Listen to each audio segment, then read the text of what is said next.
Good morning to you, Professor. Good morning. Now, you've written a paper today on why the government's Rwanda plan might not actually need to get bogged down in the courts after all. I wonder whether, in the simplest terms possible for those of us with non-legal minds, you could explain how that might be the case. Sure, it's not quite right. I mean, there is a legal challenge going on to the Rwanda plan through the UK courts, as you know, and that challenge will continue till the Supreme Court rules. But our domestic courts, High Court, Court of Appeal, and Supreme Court, have each said that the Rwanda plan could go ahead while that legal challenge is ongoing. In other words, they've said that they won't grant interim relief to the people who are challenging the plan.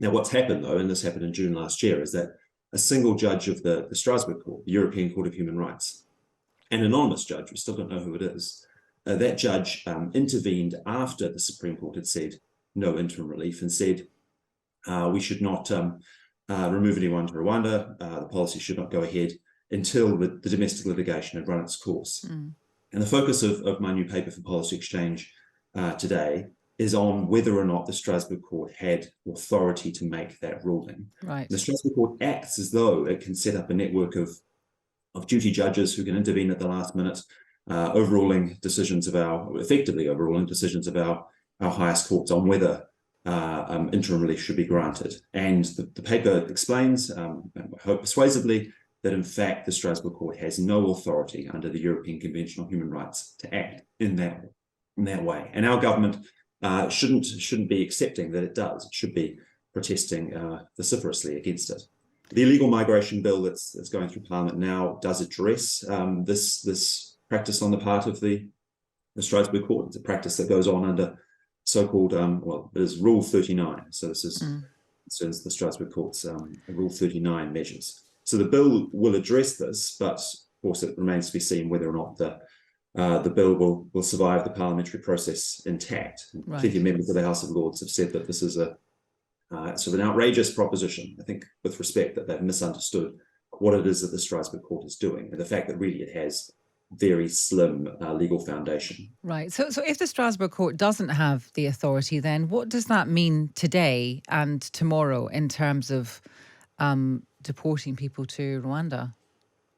Well, I think the government could go ahead and send flights. And in fact, I think that's actually the case. And this really isn't the focus of the paper, but I think people should be aware that, in a sense, the Strasbourg Court a month or two ago said that the Rule 39 measures that imposed in June last year had expired. So in fact, the government, I don't think it's blocked by the Strasbourg Court right now, today.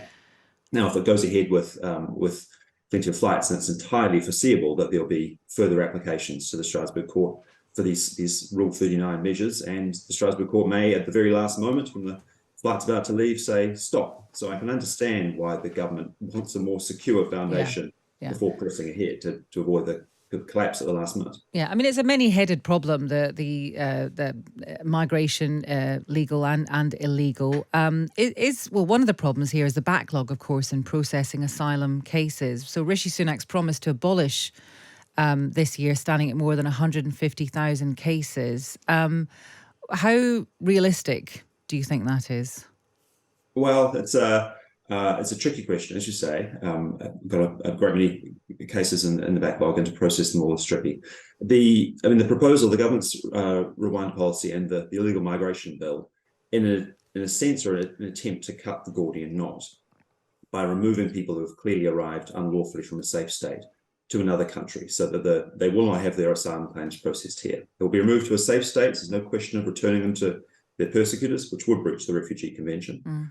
So that I think is intended to make not to require a vast amount of processing time here in the UK. There are other practical difficulties, of course, but it avoids that element of the problem. And if you like that, you can listen to us. We're Stig and Asma. Have you forgotten? Well done. Every Monday to Thursday on Times Radio Breakfast.